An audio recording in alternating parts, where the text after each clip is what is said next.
الحمد لله رب العالمين والعاقبة للمتقين والصلاة والسلام على سيد الأنبياء والمرسلين وعلى آله وصحبه أجمعين. أما بعد فأعوذ بالله من الشيطان الرجيم. بسم الله الرحمن الرحيم. ولا تحسبن الذين قتلوا في سبيل الله أمواتا بل أحياء عند ربهم يرزقون. صدق الله العظيم وبلغنا رسوله النبي الأمين الكريم ونحن على ذلك لمن الشاهدين والشاكرين والحمد لله رب العالمين. ہزارہا ہزار شکر و احسان ہے اس رب کریم کا جس نے ہمیں اسلام و ایمان کی سعادت عطا فرمائی اور ساتھ ہی اہل سنت و جماعت میں پیدا فرما کر جادۂ استقامت اور راہ اعتدال اور صراط مستقیم پر گامزن فرمایا. پھر لاکھوں کروڑوں درود و سلام ہوں پیارے آقا حضور خاتم النبیین سید المرسلین مصطفیٰ جان رحمت صلی اللہ تعالی علیہ وسلم پر کہ جن کے صدقے میں ہمیں ساری نعمتیں، ساری عزتیں اور ساری شوکتیں ملیں، جن کی محبت اصل ایمان اور مدار نجات و کامیابی ہے، اور آپ کے آل و اصحاب پر کہ جنہوں نے حق کی حمایت کے لیے نہ اپنے مال کی پرواہ کی نہ اپنی جان کی پرواہ کی. اللہ تبارک و تعالی تمام اہل بیت اطہار اور اصحاب کرام رضوان اللہ تعالی علیہم اجمعین سے راضی ہو اور ان پر خوب خوب اپنی رحمتیں نازل فرمائے. معزز سامعین کرام، ماہ محرم الحرام کی 10ویں تاریخ جسے عاشورہ کہا جاتا ہے، یہ اگلی شریعتوں سے ہی بڑا مبارک، مسعود اور محترم دن کی حیثیت سے چلا آ رہا ہے، اور اسلام نے اس کی عظمت کو اور دوبالا کر دیا. عاشورہ کے روزے کے سلسلے میں اللہ کے رسول صلی اللہ تعالی علیہ وسلم نے ارشاد فرمایا کہ عاشورہ کا روزہ 1 سال کے گناہوں کو مٹا دیتا ہے، اور آپ نے اپنی عمر پاک کے آخری سال یہ ارشاد فرمایا لئن بقیت لأصومن التاسع، کہ اگر میں اگلے سال اس دنیا میں بقید حیات رہا تو میں 9ویں کا بھی روزہ رکھوں گا. اور اس طرح آپ نے ہمیں تعلیم فرمائی کہ ہم 10 کے ساتھ 9ویں کو بھی روزہ رکھیں، اور اگر 9ویں کا نہ ہو سکے تو 11ویں کا رکھیں، یعنی اس کے ساتھ 1 دن کا اور روزہ ملا لیں. اور اس میں حکمت اس کی وجہ یہ ہے کہ چونکہ عاشورہ کے دن یہود بھی روزہ رکھا کرتے تھے، جیسا کہ ایک روایت میں ہے کہ اللہ کے رسول صلی اللہ تعالی علیہ وسلم نے جب یہودیوں کو اس دن روزہ رکھتے ہوئے دیکھا تو آپ نے دریافت فرمایا تم اس دن کیوں روزہ رکھتے ہو؟ تو انہوں نے کہا چونکہ اللہ تعالیٰ نے اسی دن حضرت موسیٰ علیہ السلام کو اور ان کی قوم کو فرعون سے نجات عطا فرمائی تھی، تو ہم اسی کے شکرانے میں اس دن کا روزہ رکھتے ہیں۔ تو آپ نے ارشاد فرمایا نحن اولا بموسیٰ منکم، ہم تم سے زیادہ موسیٰ سے قرب رکھتے ہیں، ان سے تعلق رکھتے ہیں، بلکہ صحیح بات یہ کہ تمہارا ان سے کیا رشتہ، ہم ہی حضرت موسیٰ علیہ السلام سے سچا تعلق رکھنے والے ہیں۔ چنانچہ آپ نے بھی روزہ رکھا اور اپنے صحابہ کو بھی روزہ رکھنے کا حکم دیا۔ تو اس کے ساتھ ایک اور روزہ ملانے کی حکمت یہ ہے تاکہ یہودیوں کی مشابہت سے بچا جا سکے کہ وہ صرف 10 کو روزہ رکھتے تھے، ہم 10 اور 11 یا 9 اور 10 ملا کر کے روزہ رکھیں گے تو اس میں یہودیوں کی مشابہت سے پرہیز ہو جائے گا۔ محترم حضرات، یہاں آپ غور کریں کہ ہماری شریعت کس طرح غیروں کی مشابہت سے ہمیں بچاتی ہے۔ پیغمبر اسلام صلی اللہ تعالی علیہ وسلم یہ بالکل نہیں پسند فرماتے ہیں اور نہ ہی اسلام یہ پسند کرتا ہے کہ ایک مسلمان غیروں کی روش اختیار کرے۔ آپ دیکھیں کہ جب روزہ جیسے عمل خیر میں مشابہت کو پسند نہیں کیا گیا تو پھر اور کاموں میں، خاص طور سے جو خلاف شریعت کام ہیں، ان میں کیسے غیروں کی مشابہت اسلام میں روا ہو سکتی ہے۔ اس لیے ہمیں اور تمام مسلمان بھائیوں کو چاہیے کہ اللہ تبارک و تعالیٰ کے اس فرمان پر عمل کریں، یا ایھا الذین آمنوا ادخلوا فی السلم کافہ ولا تتبعوا خطوات الشیطان، اے ایمان والو تم اسلام میں پورے طور پر داخل ہو جاؤ اور شیطان کے نقش قدم پر نہ چلو، انہ لکم عدو مبین، بے شک وہ تمہارا کھلا دشمن ہے۔ حضرات محترم، اسی عاشوراء کو تاریخ کے بڑے اہم واقعات رونما ہوئے، اور بڑا اہم واقعہ، بڑا اہم سانحہ اسی تاریخ کو 61 ہجری میں میدان کربلا میں پیش آیا کہ نبی کریم صلی اللہ تعالی علیہ وسلم کے جگر گوشہ اور آپ کے نواسے امام عالی مقام سید الشہداء حضرت سیدنا امام حسین رضی اللہ تعالی عنہ اور آپ کے اہل بیت اور آپ کے رفقا کے ساتھ ظلم و ستم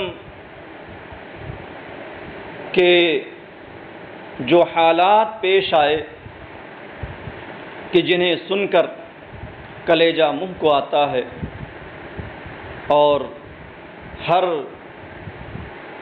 آنکھ اشکبار ہو جاتی ہے۔ یقیناً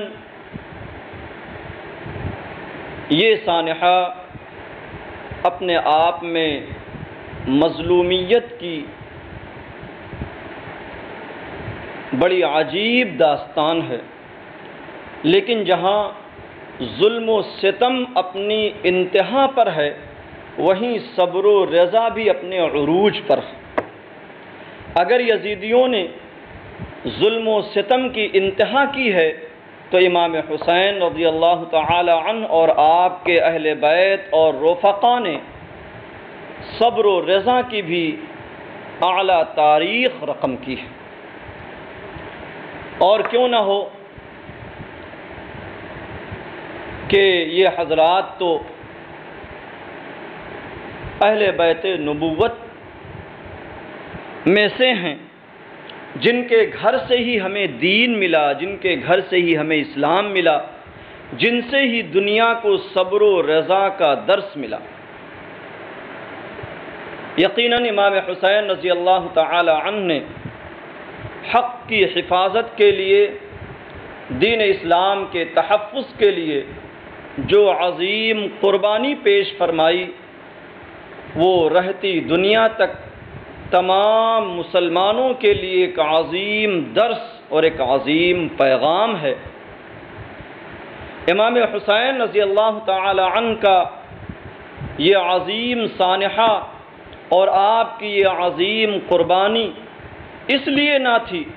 کہ مسلمان ان کی یاد میں کھیل اور تماشے بنا لیں، بلکہ آپ نے یہ عظیم قربانی اس لیے پیش فرمائی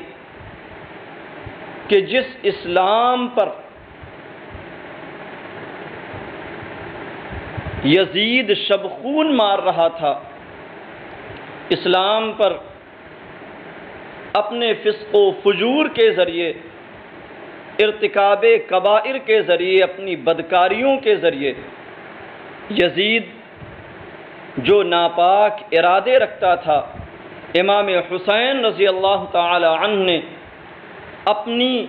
اور اپنے اہل بیت اطہار اور رفقا کی شہادت کے ذریعے تمام دنیا کے مسلمانوں کو یہ پیغام عطا فرمایا کہ ایک مومن اپنا سب کچھ قربان کر سکتا ہے، اپنا وطن بھی چھوڑ سکتا ہے، اپنا مال بھی قربان کر سکتا ہے، اپنی اولاد کو بھی، اپنے گھر بار کو بھی قربان کر سکتا ہے، حتیٰ کہ اپنی جان کو بھی قربان کر سکتا ہے، لیکن ایک بندے مومن اسلام کی شوکت پر حرف آئے، اسلام کی عظمت پر حرف آئے، وہ اسے برداشت نہیں کر سکتا۔ تو آپ نے ہم مسلمانوں کو یہ عظیم سبق عطا فرمایا ہے کہ اگر اسلام پر کوئی مشکل وقت آ جائے تو اے مسلمانوں، نہ تم اپنے وطن کا خیال کرنا، نہ تم اپنے گھر بار کا خیال کرنا، نہ تم اپنے مال کی فکر کرنا، نہ اپنی اولاد کی فکر کرنا، نہ اپنی جان کی پرواہ کرنا، بلکہ ایسے مشکل وقت میں اسلام جس چیز کی قربانی تم سے مانگے تم اس قربانی کے لیے تیار رہنا۔ حضرات محترم، امام حسین رضی اللہ تعالی عنہ نے اس لیے قربانی دی تھی کہ یزید جو نماز کا تارک تھا، نمازیں چھوڑ رہا تھا، شراب کا عادی تھا، فسق و فجور کا بازار گرم کر رہا تھا، کھیل تماشے کا رسیہ اور عاشق تھا، اگر آپ اس کے ہاتھ پر بیعت کر لیتے تو اس کے ان کاموں کے لیے سند جواز مل جاتی۔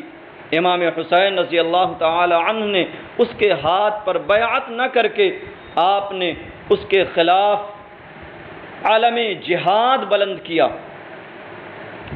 اور ہم سب کو یہ پیغام دے گئے کہ ایک مسلمان کبھی نہ نماز کے ترک کو برداشت کر سکتا ہے، نماز چھوڑنے کو پسند کر سکتا ہے، اور نہ ہی کھیل کود کا شوقین ہو سکتا ہے، نہ ہی وہ فسق و فجور کا عادی اور شراب کا عادی ہو سکتا ہے۔ عزیزان محترم، آج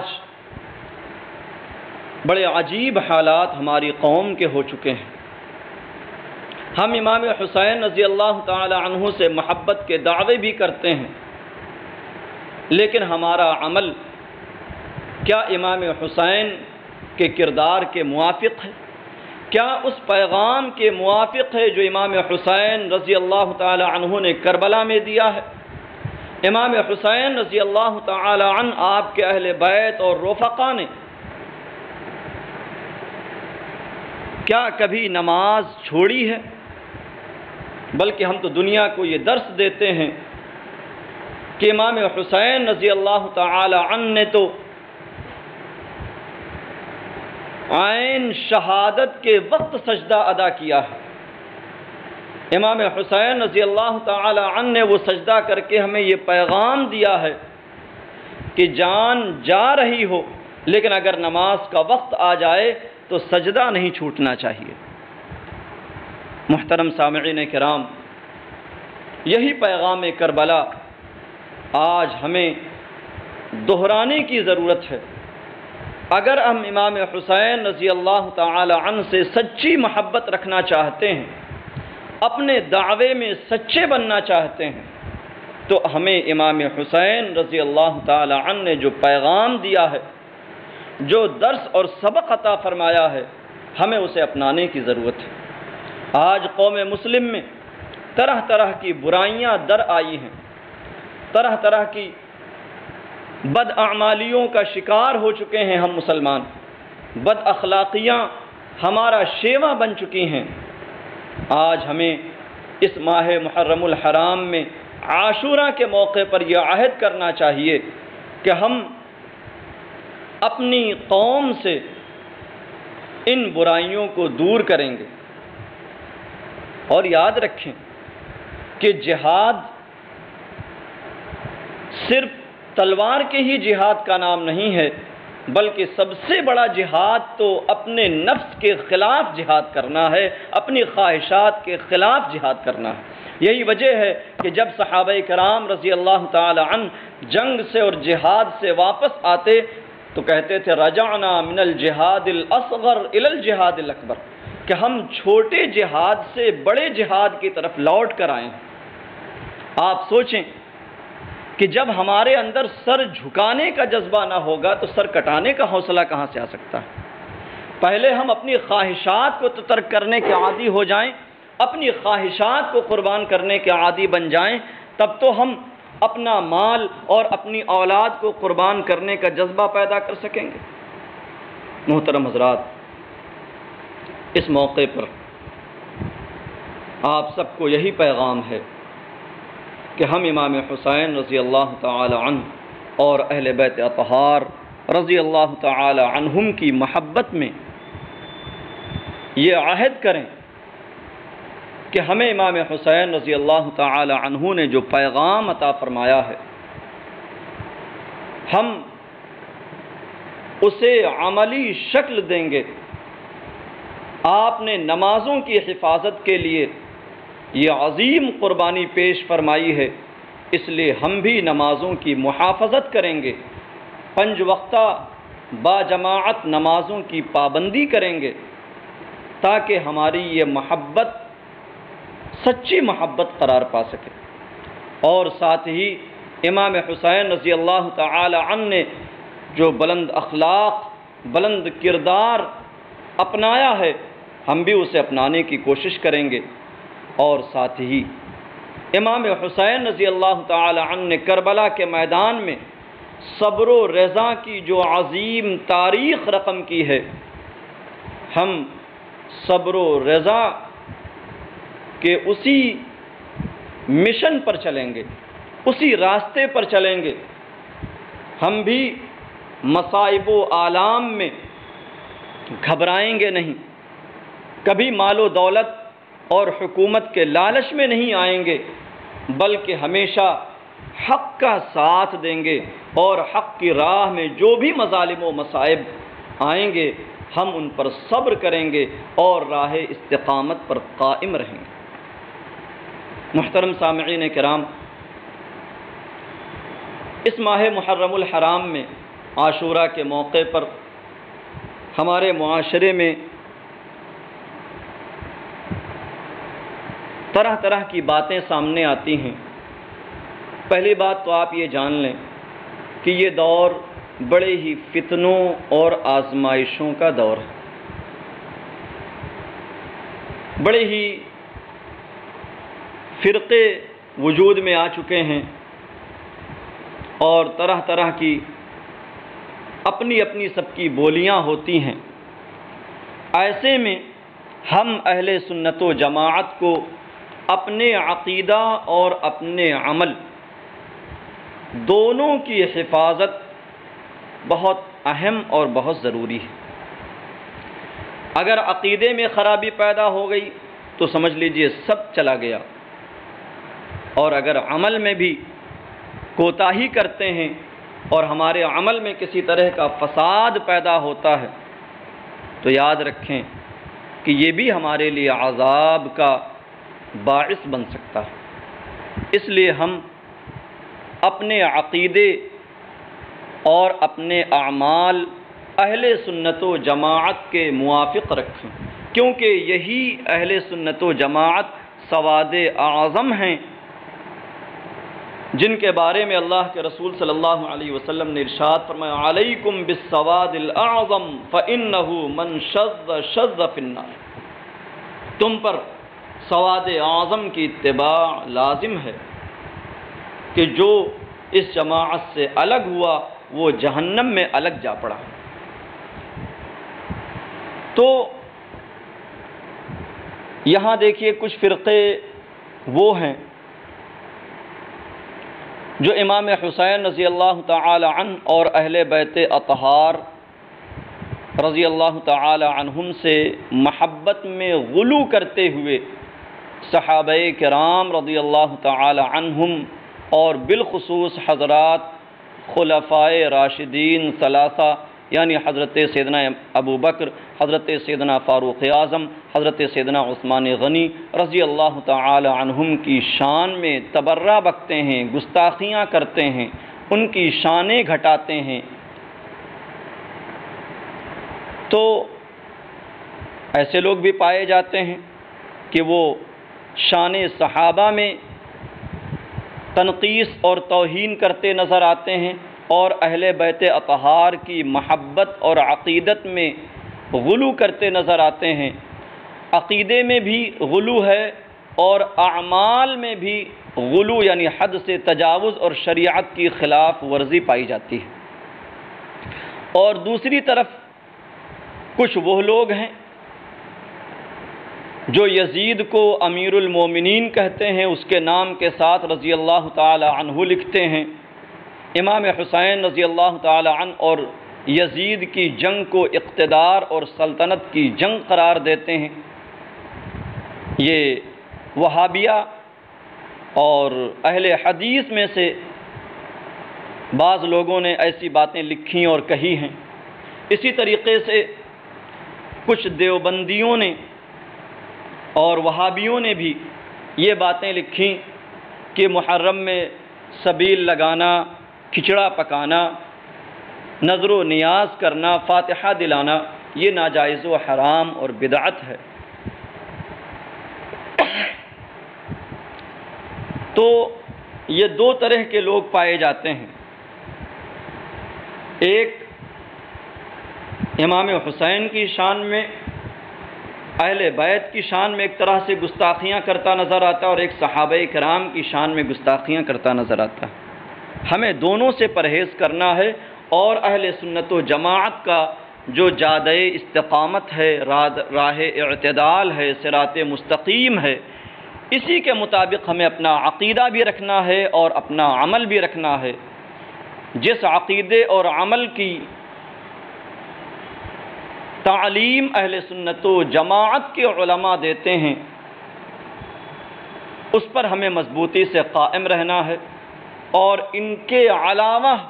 چاہے جس فرقے اور طبقے کے لوگ جو کچھ بھی کہتے یا کرتے ہوں، ہمیں ان سے دور رہنا ہے اور پرہیز کرنا ہے۔ میں چاہتا ہوں کہ آج کی گفتگو میں صحابہ کرام اور اہل بیت اطہار سے متعلق اہل سنت و جماعت کے جو عقائد ہیں انہیں واضح کر دوں،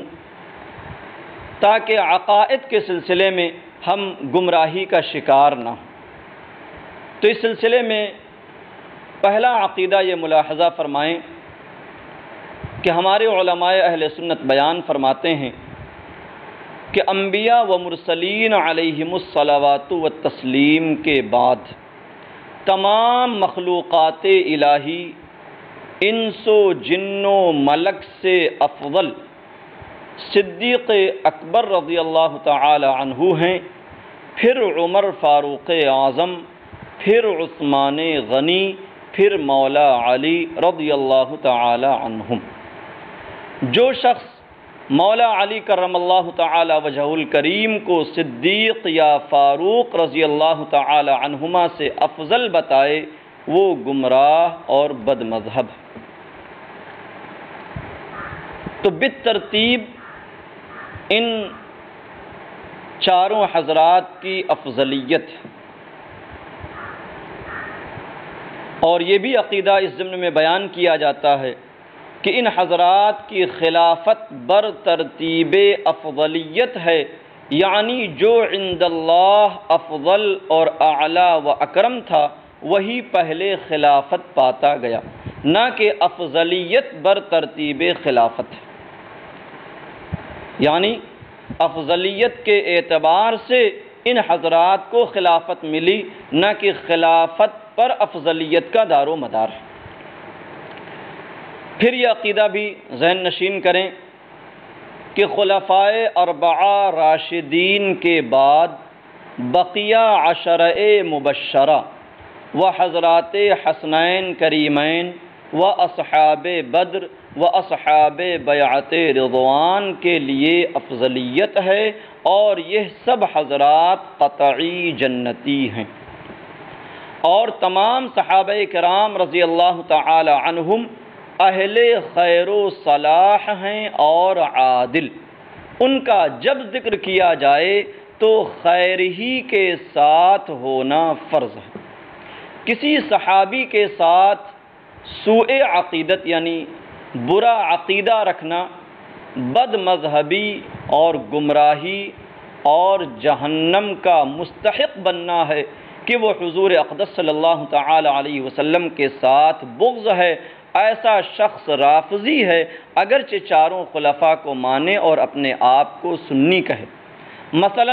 حضرت امیر معاویہ اور ان کے والد ماجد حضرت ابو سفیان اور والدہ ماجدہ حضرت ہندہ، اسی طرح حضرت سیدنا عمرو بن عاص و حضرت مغیرہ بن شعبہ و حضرت ابو موسیٰ اشعری رضی اللہ تعالی عنہم، حتیٰ کہ حضرت وحشی رضی اللہ تعالی عنہ جنہوں نے قبل اسلام حضرت سیدنا سید الشہداء حمزہ رضی اللہ تعالی عنہ کو شہید کیا، اور بعد اسلام اخبث الناس خبیث مسیلمہ کذاب ملعون مدعی نبوت کو واصل جہنم کیا، وہ خود فرمایا کرتے تھے کہ میں نے خیر الناس اور شر الناس کو قتل کیا۔ ان میں سے کسی کی شان میں گستاخی تبرہ ہے اور اس کا قائل رافضی ہے، اگرچہ حضرات شیخین یعنی حضرت ابو بکر صدیق اور عمر فاروق اعظم رضی اللہ تعالی عنہما کی توہین کے مثل نہیں ہو سکتی کہ ان کی توہین، بلکہ ان کے خلافت سے انکار ہی فقہائے کرام کے نزدیک کفر ہے۔ کوئی ولی کتنے ہی بڑے مرتبے کا ہو، کسی صحابی کے رتبے کو نہیں پہنچ سکتا۔ صحابہ کرام رضی اللہ تعالی عنہم کے باہم جو واقعات ہوئے ان میں پڑھنا حرام سخت حرام ہے۔ مسلمانوں کو تو یہ دیکھنا چاہیے کہ وہ سب حضرات آقائے دو عالم صلی اللہ تعالی علیہ وسلم کے جانثار اور سچے غلام ہیں۔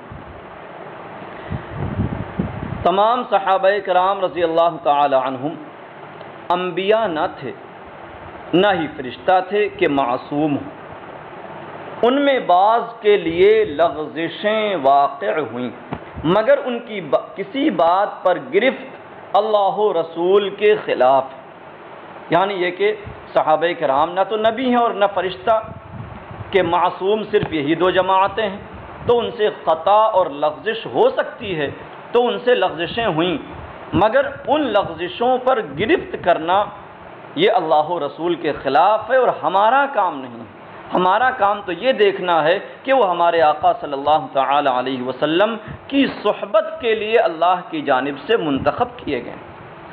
اللہ عز و جل نے سورہ حدید میں جہاں صحابہ کی دو قسمیں فرمائیں،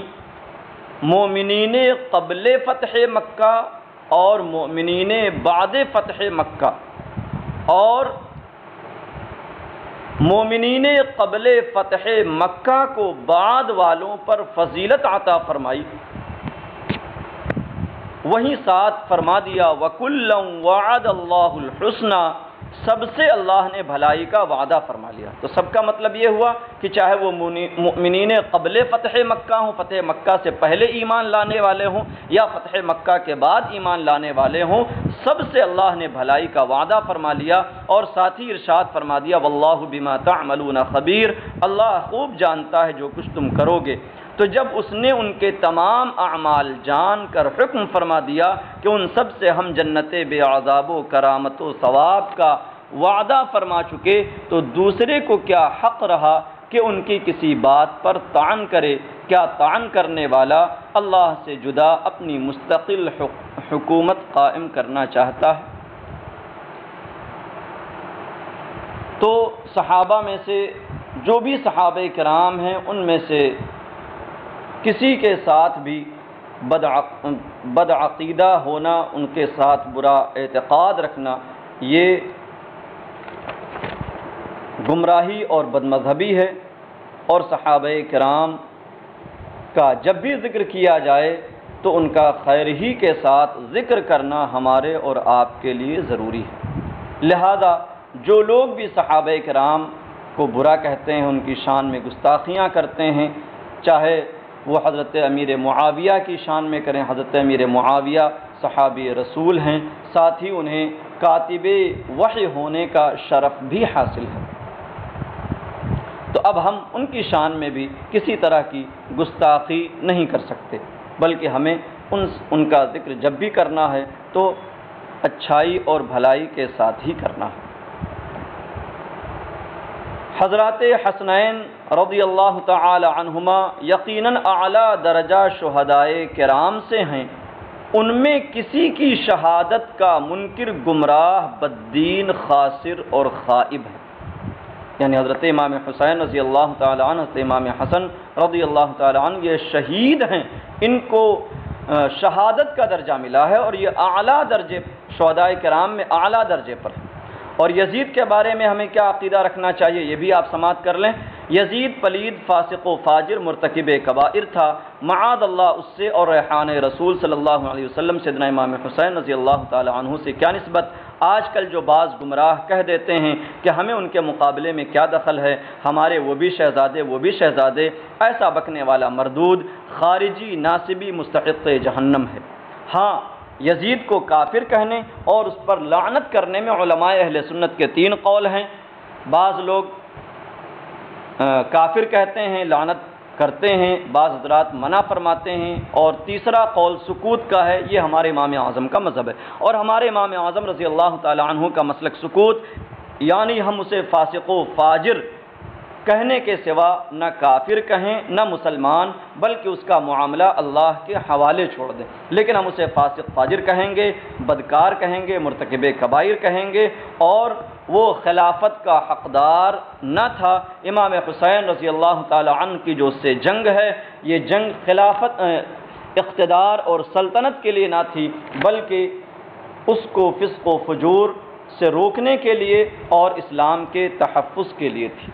تو ہم اپنے عقائد کو درست رکھیں اور اپنے اعمال کو بھی اہل سنت و جماعت کے علماء کے مطابق رکھیں، غیروں کی مشابہت سے بچیں، بالخصوص رافضیوں اور شیعوں کی مشابہت سے ہم ان محرم کے ایام میں بچنے کی پوری کوشش کریں۔ السلام علیکم ورحمۃ اللہ وبرکاتہ۔